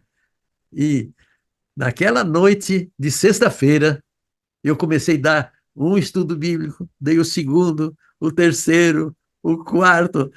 Aí eu disse assim: estou com sono, amanhã a gente continua. Não, senhor, você vai continuar. E nós viramos à meia-noite estudando para prepará-los para o batismo. Acredito que foram ao redor de 10 estudos bíblicos logo de chofre, assim. E todos eles concordavam. Pastor, toda a família se converteu, vieram todos os outros 28? Todos os 28 e suas famílias. Sabe, queridos, essa questão de dar estudo bíblico não tem um modelo, né, pastor? Porque o senhor chega numa casa, dá 10 estudos de uma vez só e dá certo. Às vezes a gente dá 1, 2 por semana, dá certo. Às vezes dá 1 por semana, dá certo. Às vezes você está estudando com alguém aqui na sala e é a pessoa do quarto que está ouvindo que se converte. A gente tem que se colocar aí na frente de trabalho e pedir que o Espírito de Deus nos use, abrindo a Bíblia, né, para as pessoas. Olha só, uma Pastor, família espírita que guardava o sábado, coisa interessante. Você ia falar, pastor? Pois não. eu me lembrei de um incidente no primeiro ano do ministério, eu não gravei isso. Quando você falou que uma pessoa do outro lado se interessou, eu estava dando um estudo bíblico para os zeladores de um colégio, na Rua da Moca. E aí frequentava o pai, a mãe e uma mocinha. E eu disse assim: não tem mais ninguém? Diz, tem. Um filho que é, trabalha de noite e durante o dia ele dorme. Mas eu acho que ele escutou. Aí eu fiquei sabendo que era o maior criminoso do Brasil, o filho dessa família. E o apelido dele era Bagdá Branco. Ele não usava revólver para atacar a pessoa. Ele perguntava: você quer um beliscão? Como é que ele dizia? Você quer morrer ou quer um beliscão? O sujeito dizia: não quero nada, mas me dá o beliscão. Aí ele tirava um alicate e puxava o umbigo da pessoa. O criminoso mais famoso do Brasil estava ali perto de mim. E os pais se converteram. O que, bem? E os pais converteram. Os pais se converteram. E ele acabou se convertendo. E no dia do batismo, ele disse assim: eu estava pesado e me sinto a pessoa mais leve do mundo, a graça de Jesus. Eu levei depois esse Hildérico da Silva, levei para Fernandópolis. Cuidava do nosso filho. E ele, esse menino, o maior criminoso do Brasil, cuidava do nosso filho primogênito enquanto a gente dava estudo bíblico. Foi uma bênção. porque acreditamos no poder da transformação, quando o Espírito de Deus entra na vida de uma pessoa, transforma. Quando eu levava para visitar os lares e às vezes tinham um fecho assim no portão, eu disse assim, Eudérico, você tem mais experiência do que eu, abre esse portão. E ele participava dos estudos bíblicos. E muitas vezes de noite cuidava, ficava pajeando o nosso menino, enquanto a Nájila e eu fazíamos visita. Isso aí não estava no esquema, mas eu tinha que contar, porque você me deu a dica. Não tem nenhuma, pô, tá ótimo, pastor, tá ótimo, essas histórias são fantásticas. Eu fico pensando aqui, enquanto o senhor está narrando isso, o Deus tem que voltar, meu pastor, porque essas vidas como a de vocês, que são dedicadas ao Evangelho, num nível de sacrifício, de entrega, estão cada vez mais escassas. Pessoas que terão que contar. Essa geração mais madura está morrendo mesmo. A gente está vendo ícones descansando, e eu fico pensando nessa nova geração, que o pessoal chama de geração Nutella, né, pastor? Geração superficial, geração sem aprofundamento, sem experiência, sem entrega, né? Que você chama para uma coisa mais desafiadora, não, não, não, por favor, não, isso dá muito trabalho.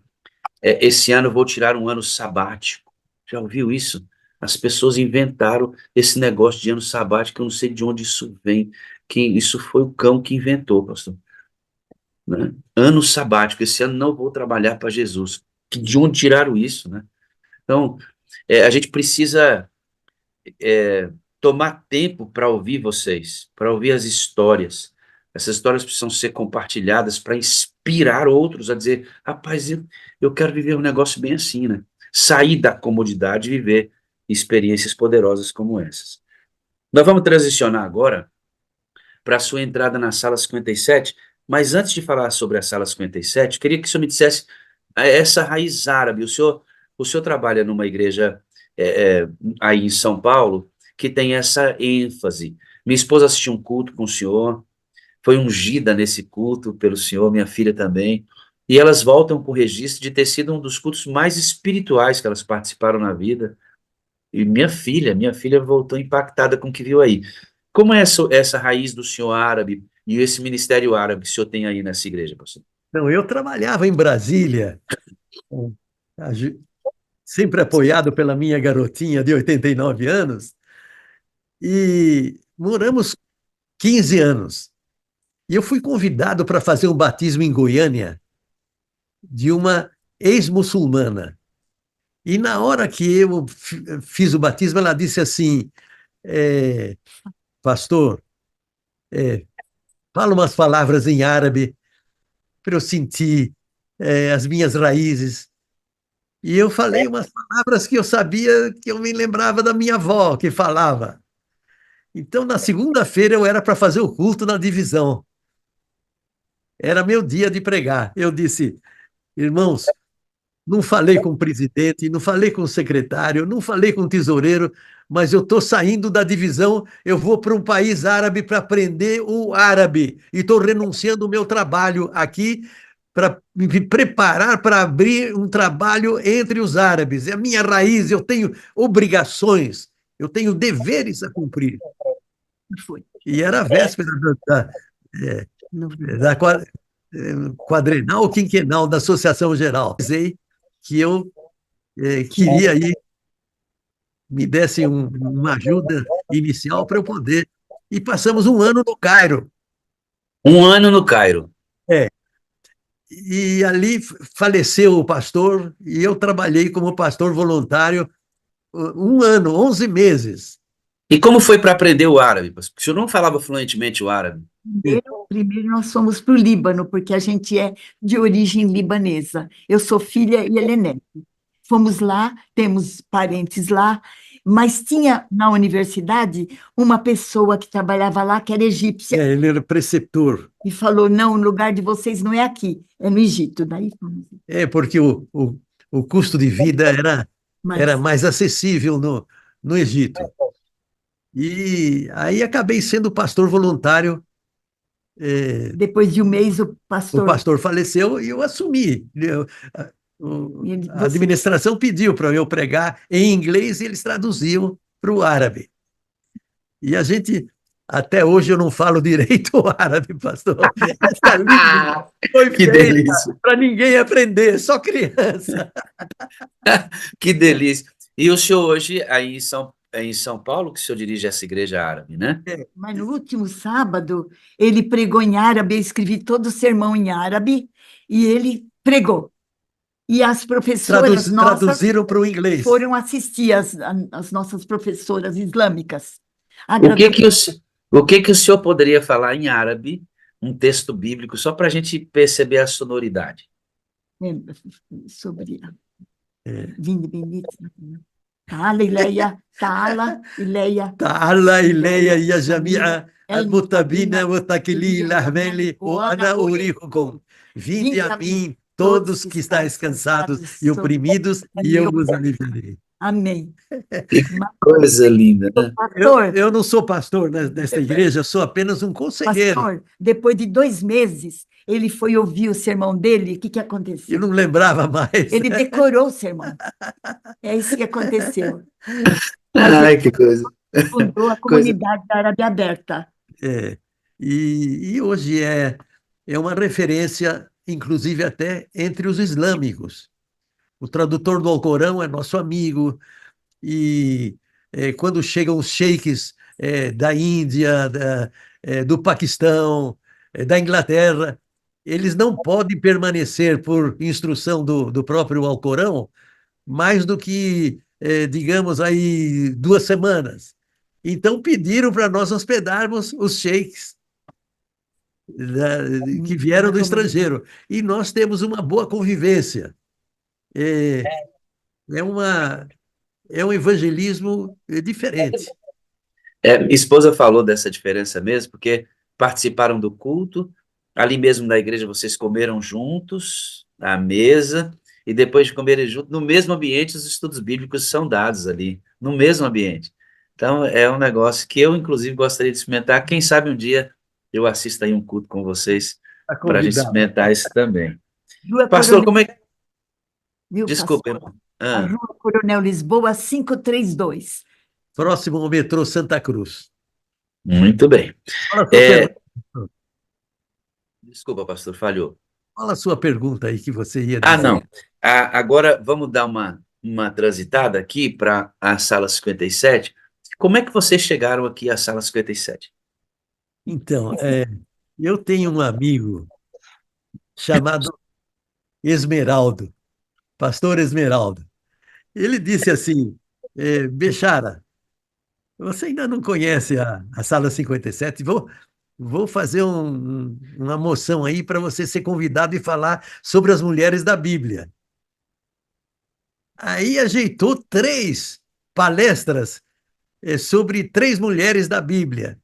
E eu imaginei, que bênção que eu vou ajudar a sala 57. E eu não sabia que eu seria ajudado pela sala 57, quando há meses, há quase um ano que a gente está conhecendo e participando, o que conseguimos de amigos, irmãos. A Miriam me falou da sala 57, eu já estava assistindo. A Nádia já estava assistindo antes de mim. Pastor é um bicho diferente. Difícil. Nós somos desconfiados, meu pastor. Desconfiado, pastor. Mas graças a Deus. E a sala tem me ajudado, não somente sócio-espiritualmente, mas você sabe que o idoso tem dificuldade de lembrar das palavras e de nomes. Eu não lembro do nome de ninguém, digo, só lembro do nome da Nájila. Então, eu tenho mais facilidade hoje para escrever do que para falar. Mas a sala exerceu uma influência positiva, porque agora, antes de pregar, eu digo assim para Deus: me lembra do que eu devo dizer, reaviva a minha mente, os meus neurônios, para eu lembrar dos versos, para eu lembrar dos pensamentos, para eu ser dirigido e ser orientado pelo Espírito. E eu acabei hoje pregando melhor do que antigamente. O idoso está rejuvenescido pela graça de Deus, porque sempre foi a minha filosofia, e agora muito mais, pastor, porque a Bíblia foi escrita por homens falhos, dirigidos pelo Espírito. E eu recomendo muito a leitura da Bíblia, porque você está em contato com o Espírito Santo, a mente que inspirou os apóstolos, os patriarcas e os profetas. Então, em contato com a mente do Espírito, a sua mente fica reavivada. Você se lembra mais das coisas. Você entende mais os profundos significados da palavra de Deus que antes você não entendia plenamente. A mente, o cérebro do idoso vai diminuindo com o tempo. Mas no momento da oração, no momento da leitura da palavra de Deus, o cérebro vai crescendo novamente. As sinapses, as conexões dos neurônios são reativadas pela leitura da palavra de Deus e pela oração, e pelo contato com o Espírito Santo de Deus, que criou a Santa Palavra e nos deu esse presente do céu. Sem isso não temos vida. Sem isso não temos vida. Então, se a gente quiser escapar do Alzheimer, se a gente quiser escapar da demência e quiser pensamentos mais profundos, é oração, leitura da Bíblia e a presença do Espírito na sua mente e no seu coração. Observar a saúde. Então, a Sala 57 nos deu esta percepção mais clara da nossa carência e da nossa necessidade da presença do batismo do Espírito. Amém. Amém. Amém. O senhor sabe que, para mim, é um privilégio grande ouvir de um homem como o senhor e uma mulher como a senhora, que a Sala 57 tem essa influência positiva, tanto social como religiosa, né? Influenciar um homem e uma mulher com uma experiência tão profunda já na Bíblia, e assim mesmo descobrimos coisas novas juntos aqui, me enche o coração de alegria e vontade de continuar, né, pastor? Porque tantos outros precisam conhecer essa ideia de que o Espírito de Deus, ele é tão relevante. O texto hoje, e eu quero repetir, o texto que está no nosso link hoje, ele é um dos textos que eu mais aprecio dentro do Espírito de Profecia, por ele ser muito contundente e esclarecedor, né? É por meio do Espírito que Cristo habita em nós. E o Espírito de Deus, recebido no coração pela fé, é o princípio da vida eterna. Às vezes as pessoas chegam para mim e falam assim, pastor, ore pela minha vida espiritual. Aí eu falo assim, mas está faltando o quê, irmã? É porque assim, pastor, antes eu lia a Bíblia e eu não estou mais com vontade de ler a Bíblia. Antes eu orava e eu não estou com vontade mais de orar. Quando essas pessoas elas respondem assim, pastor, elas mostram claramente que elas não entenderam a dinâmica da salvação.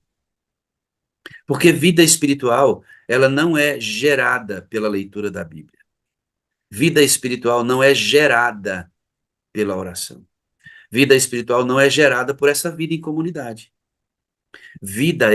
Olha o nome, vida espiritual, ela é gerada, ela é ativada pelo recebimento do Espírito Santo, que traz a imagem de Cristo.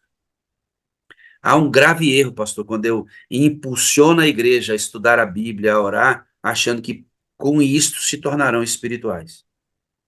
A gente vê aí claramente tantas pessoas que leem a Bíblia, oram e não são espirituais. Eu lido com gente assim dentro da igreja. O senhor foi pastor muitos anos, sabe, e é pastor, sabe disso. O que gera vida espiritual é o Espírito Santo. Quando a pessoa ora, fala assim, pastor, ore pela minha vida espiritual, me explica. É porque eu estou com uma dificuldade no meu relacionamento com o Espírito Santo grandona. Aí ela está certa. Tá, então deixa eu te ajudar a ter um relacionamento com o Espírito Santo. Aí você vai ter vida espiritual. Aí você fica pensando assim, quer dizer que agora vida espiritual é só essa questão do relacionamento com o Espírito Santo? Mas ele, se você entregar tudo, olha aqui, você que está adorando comigo, se você entregar o controle, o Espírito Santo vai te levar à Bíblia. Ele vai te levar à oração, ele vai te levar a pregar a palavra, ele vai te levar a ter prazer em estar na igreja, ele vai te levar a ter prazer em estar num lugar como esse aqui, a fazer sacrifício pelos perdidos. Mas é ele quem faz isso. Então, as ferramentas são utilizadas pelo Espírito Santo, Bíblia, oração, jejum, vida em coinonia, para me ajudar a permanecer vivo. Mas vida só ele pode dar. Pastor, Porque Jesus, quando morreu e subiu ao céu, ele deixou o Espírito Santo para a nossa vida, para sermos guiados pelo Espírito Santo. Isso que eu aprendi. pastor, eu vou dar um exemplo daquilo que você falou. Eu estava numa igreja, não vou dizer onde, é no Brasil, e uma obreira bíblica que se afastou da verdade, no final do curso, ela disse o seguinte: pastor, eu me afastei de Deus, agora eu abro a Bíblia, não entendo mais. Ela era obreira bíblica, ela ensinava, dava estudos bíblicos, e ela diz: agora eu leio, não entendo mais nada da Bíblia. Nossa. Então é preciso que, ao ler a Bíblia, você peça a unção do Espírito, que você peça o entendimento do autor desse livro maravilhoso. E essa obreira bíblica ficou sabendo que ela precisa voltar para os braços do Pai. Pastor, eu vou confessar aqui, pastor. Eu, durante 23 anos do meu ministério, eu fiz sermões, preguei, fui ancião, 3 desses anos como pastor, e eu nunca pedi o auxílio do Espírito Santo para construir uma mensagem em mim. Pastor, eu vivia achando que era o conhecimento das Escrituras e a minha habilidade de transmitir as palavras das Escrituras que valiam. Quando a gente vai entender que, na verdade, é o poder do Espírito Santo em mim, proclamando a palavra, é que gera vida, pastor. E eu, infelizmente, fiz muito coisas sem ele.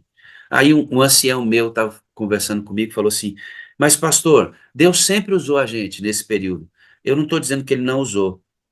Claro que usou, porque Deus se apropria de tudo para salvar. Só que ele usou muito pouco, pastor.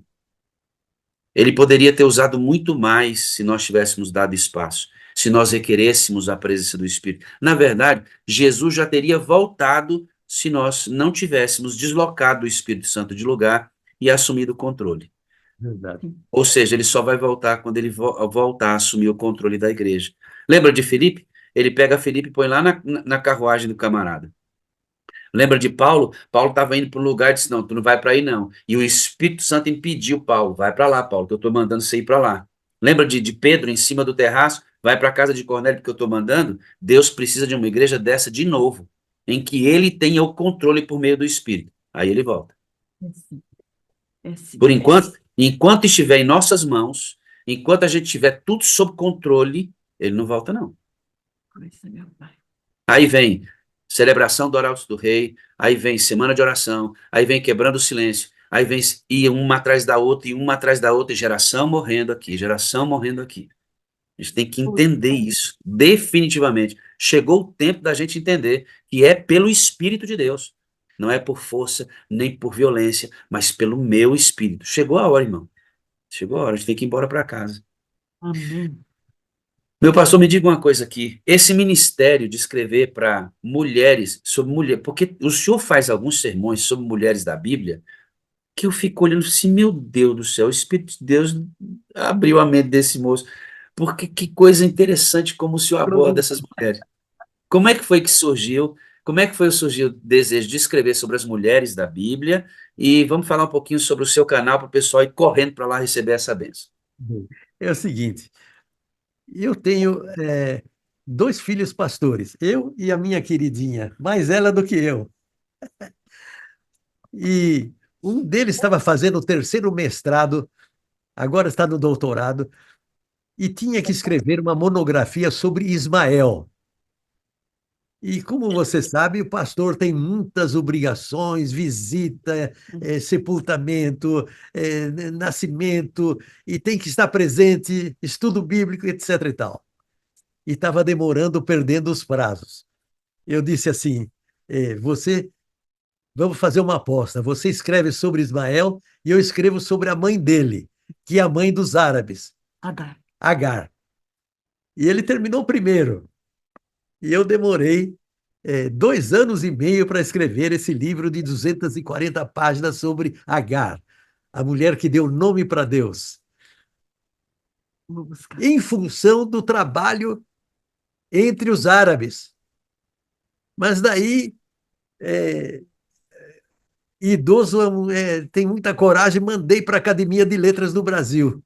E o sujeito disse lá, ó, o presidente, a gente não está acostumado com livros religiosos, mas quem leu achou que você acabou de fazer um, Trabalho. um trabalho de literatura brasileira. E estamos indicando você para pertencer à Academia de Letras do Do Brasil. Brasil. Eita, nós, hein? Que Ai, coisa linda. glória a Deus!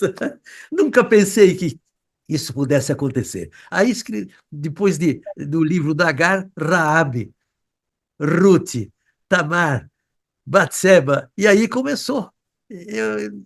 Do nada, Deus me colocou numa posição. O presidente da Espírito Santo. Academia de Letras de Campinas, eu dei o livro Agar para ele já emprestou para 12 escritores. Depois me devolve e ele vai passando. Então, a graça de Deus está atuando de maneiras que a gente não imaginava. Deus é Deus. Espírito Santo. E aí, pastor, nesse convívio sócio-religioso, como o senhor falou aqui, o senhor recebeu muitas pessoas no culto que o senhor faz, pregando sobre essas mulheres. Que dia que é esse culto e que horas acontece? Toda terça-feira, às 19 horas. É o dia que nós temos a folga da sala 57. Toda Nossa, terça-feira, às 19 horas. com a Rosângela da Inglaterra. A sede é na Inglaterra. É quem gera o link, distribui o link é a Rosângela lá da Inglaterra, que ajuda o pastor Ela tem a se envolver. E Dilma, a Miriam. Miriam ajuda, a Derlândia. Quer dizer que os nossos moderadores foram para aí e estão ajudando o senhor, é? Eu pensava que ia ajudar a sala 57 e fui ajudado, porque agora nós somos mais recebidos, com carinho, onde a gente vai. Estamos na família, somos gente nossa, a sala 57 toneladas de bênçãos que nós estamos recebendo e queremos compartilhar. Olha, a Miriam apareceu aí. Miriam, a minha cabeça não lembra dos dados para o pessoal sintonizar. Eu preciso. Pastor Wagner costuma dizer: eu preciso de números. Eu também preciso. É isso aí. É isso aí. Miriam, como é que é o canal? Me fala aí como é que. Rogério, viu meu áudio aí? Meu teclado Bom travou, dia. então cuida pra gente. Hein, filho, como é que é? Bom dia com alegria, bom dia para todos vocês. Bom dia, Então, como é que é participar desse culto lá, Miriam? na verdade, o link, ele está sempre pronto, né? É o mesmo número, só que a Rosângela, ela tem uma lista de transmissão e tem um grupo. E ela envia toda terça-feira, né, para a gente estar lá às 7 horas da noite. Então a gente vai colocar aqui, pastor, na rede da Sala 57, igual nós estamos colocando o link da Patrícia, que faz Assim diz o Senhor, lá da Suíça, que tem ajudado a gente demais a abrir frentes na Europa para pregar, junto com a Ellen da Itália. A gente está divulgando o link deles. Vamos também colocar o link do senhor aqui toda terça-feira para os nossos moderadores jogarem, para o pessoal assistir esse culto do senhor na terça-feira à noite. Amém. Maravilha. E tem no YouTube também, pastor.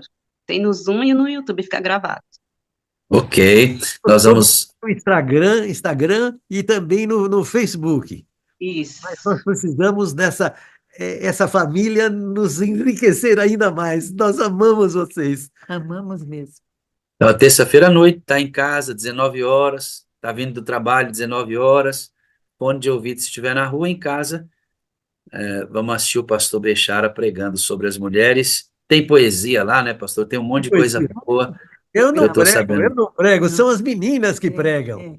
São as meninas, olha que beleza. Cada mês é um livro, dos 42 livros que foram produzidos pela graça de Deus. Milagre do amor de Deus. Não tenho virtude nenhuma, mas a graça de Deus. Como a Nádia diz, é Deus, é Deus. É o Espírito Santo.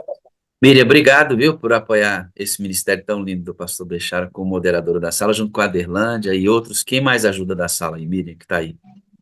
A Dodora, todas as meninas, a maioria das meninas aqui que está sempre à frente aqui, elas estão lá todas as noites, várias, eu esqueço os nomes, mas são várias. Edilma. Edilma, a Vanessinha, a Gina, né? A Sim. Gina também está sempre lá, tem várias. Que bom, né? Essas parcerias, né, pastora, são muito produtivas. Coisa maravilhosa. Obrigado, Miriam. Um abraço, filha. Bernardo, eu que agradeço. 57 toneladas para vocês, das bênçãos do Espírito. Amém. Estou vendo ali, pastor, a Sheila Leria. Não sei se é assim, Léria, Leria, sei que é Sheilinha. A Sheilinha é precursora da Sala 57, junto com um grupo de irmãos que fazem parte até hoje, do Distrito Sobradinho, onde eu ministrava como pastor quando a Sala 57 surgiu, oriunda de um grupo que eles estudavam a Bíblia ali pela madrugada. Bom dia, viu, Sheila? Olha onde nós estamos, hein, Sheilinha? Tanto tempo depois a gente nem imaginava isso, né, Sheilinha? Benção demais. Pastor Assad Bechara e irmã Nájila, eu ficaria aqui a manhã inteira falando com vocês, porque é bom demais. Primeiro, pelo que vocês representam para nós como adventistas do sétimo dia. Segundo, por serem pessoas assim muito doces quando falam, né? Assim. Terceiro, o exemplo de casamento que vocês têm há tanto tempo, né? Um adventismo assim tão tremendo como o de vocês, tão sólido. Eu glorifico a Deus pela vida de vocês, viu? Muito obrigado pelo dia, pelo testemunho. Gostaria que o senhor orasse por nós, tá bom? Queria falar, né? Aquele verso. Vamos. Fala. Eu amo você. Eu preciso de você para ser feliz. Você é a parte visível de Deus. Eu creio mais em Deus porque você existe. Amém. Amém. Pastor, eles vão dizer isso para vocês. Rogério, abre o som um pouquinho aí para o pessoal falar para o pastor Bechara e para a Nájila o quanto nós os amamos. Abre o áudio do pessoal, Rogério, para a gente, por favor. Oi, meu pastor, aqui. Aí, ó. Te amo, pastor. Nós amamos,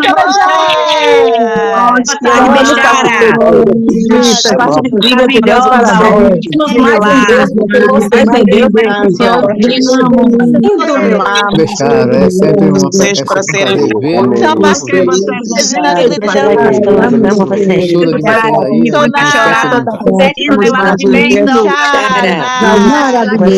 você é um amor, bênção sobre vossa família. Esse é um abraço. Resolvemos, 57 toneladas. Sério, chama para mim de novo. 57. Tchau,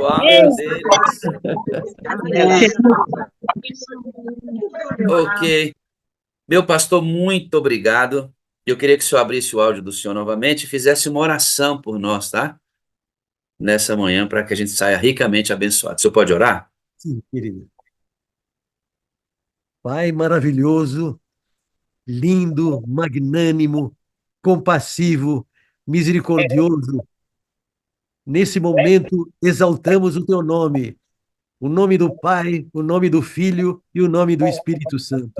Coloca esta mão linda que foi perfurada por nós lá no Calvário, sobre a fronte de cada pessoa carente, aquele que está no leito do hospital, os desenganados, os tristes, os aborrecidos, os revoltosos, os carentes, da tua misericórdia, fica conosco, Senhor, nos levanta para olharmos acima das montanhas, acima das nuvens, para olharmos o rosto de Jesus que virá nos buscar, que a graça do Senhor Jesus perdoe os nossos pecados, cure as nossas enfermidades, nos encha o coração de paz e que tenhamos todos 57 toneladas das tuas bênçãos no dia de hoje, até a volta de Jesus Cristo, quando estaremos todos juntos para a glória de Deus e a nossa felicidade, em nome de Jesus. Sim, amém. Sinto o meu coração aquecido pela presença do Espírito Santo, hein? Que coisa boa. Muito obrigado, viu, pastor? Deus te abençoe. Parece que eu acho que eu ouvi um bom dia com alegria, pastor. Deixa eu ver se foi mesmo. Bom dia! Bom dia com alegria. Bom dia, bom dia, bom dia, bom dia, bom dia. Bom dia. Bom dia com alegria. Bom dia,